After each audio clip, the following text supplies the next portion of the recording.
Hola, he observado recientemente, a propósito de la Unión Europea, unas actitudes que son autocomplacientes y cuando no son autocomplacientes son incluso peores.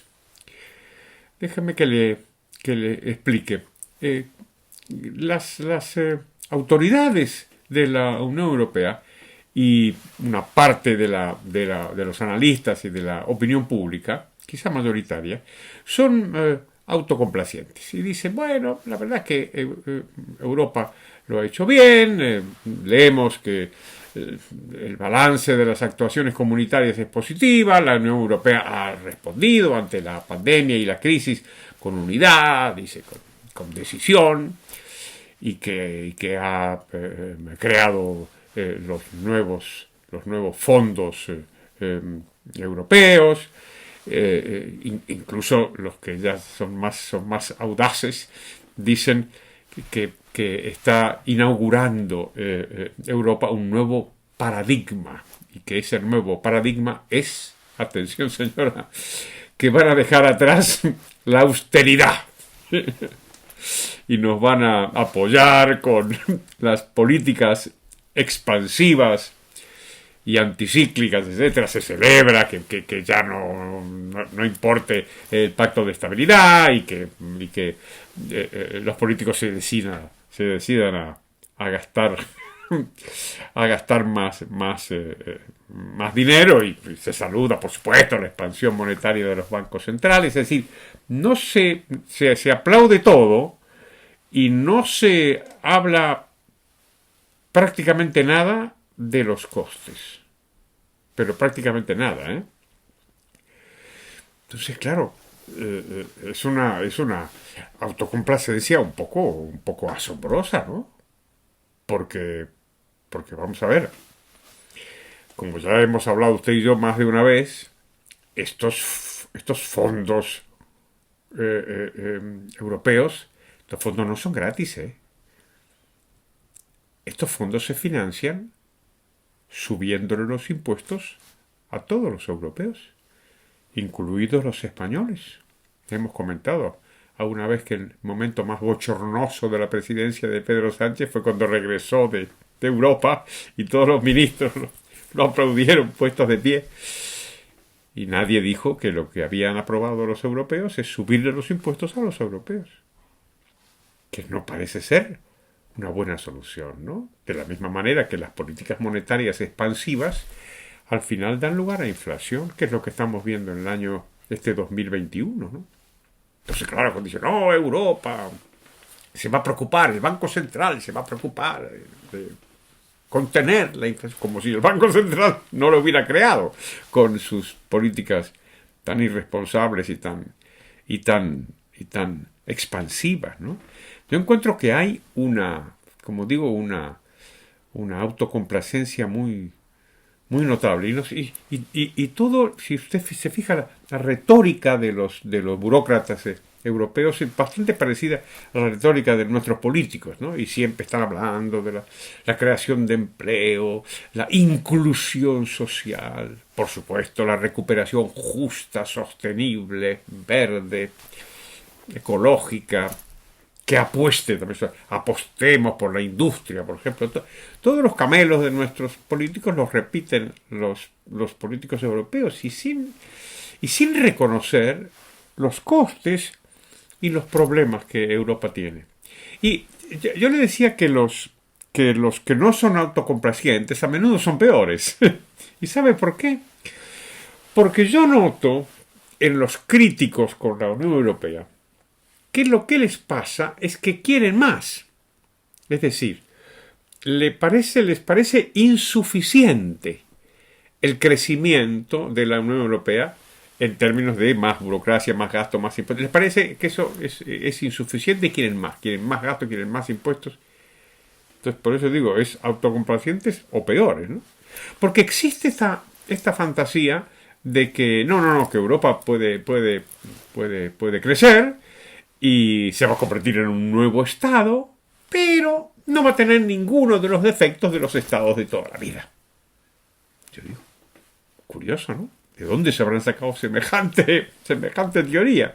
Pero déjeme que les ponga algunos ejemplos, ¿no? Lo último que hemos visto, la crisis energética. La crisis energética lo que está provocando es un aumento de los precios de la energía en España, por supuesto, lo hemos visto, pero también en otros países del mundo, como consecuencia de las propias políticas intervencionistas de los gobiernos. Esto tiene que ver con los derechos de emisión, donde se supone que vamos a tener una economía, un medio ambiente súper limpio y va a salir gratis. No, miren, no, la van a obligar a usted a que pague.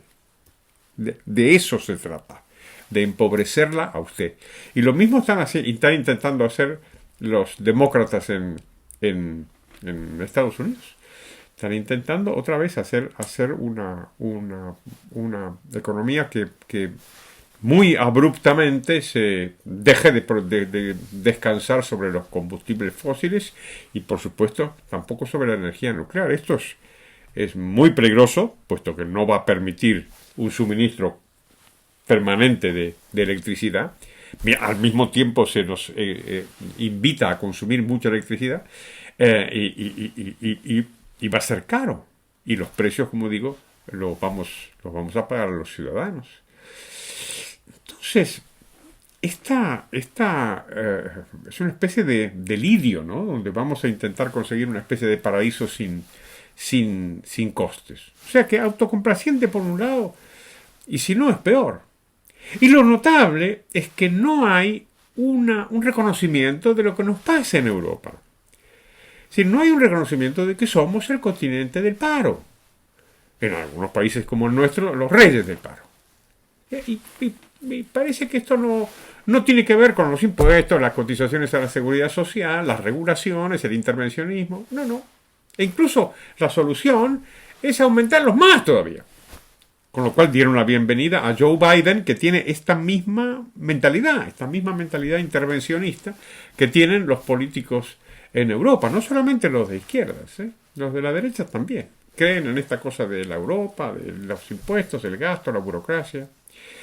Es una cosa curiosa porque ¿por qué será que creen que el crecimiento europeo, me refiero al crecimiento del Estado de la Unión Europea, de los políticos, ese crecimiento va a ser distinto que el de los otros estados?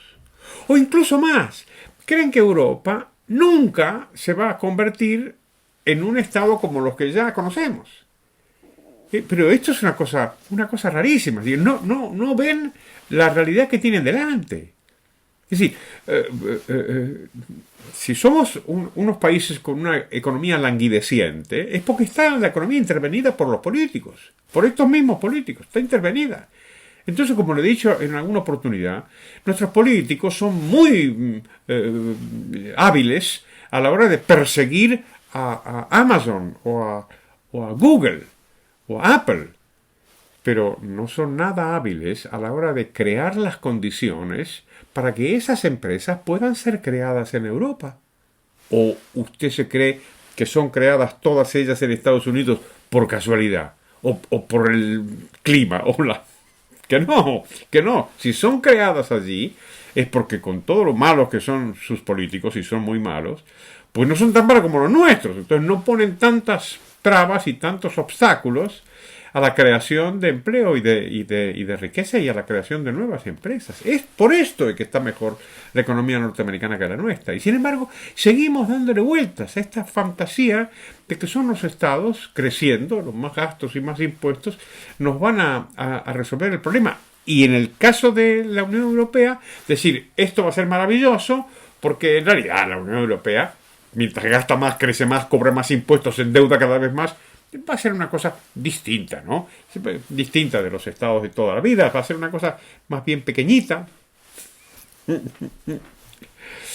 Mi amigo Anthony de Jassé, uno de los grandes liberales del siglo XX, se burlaba siempre de esta gente, ¿no? Que pensaba que el Estado de la Unión se iba a quedar siempre muy chiquitito.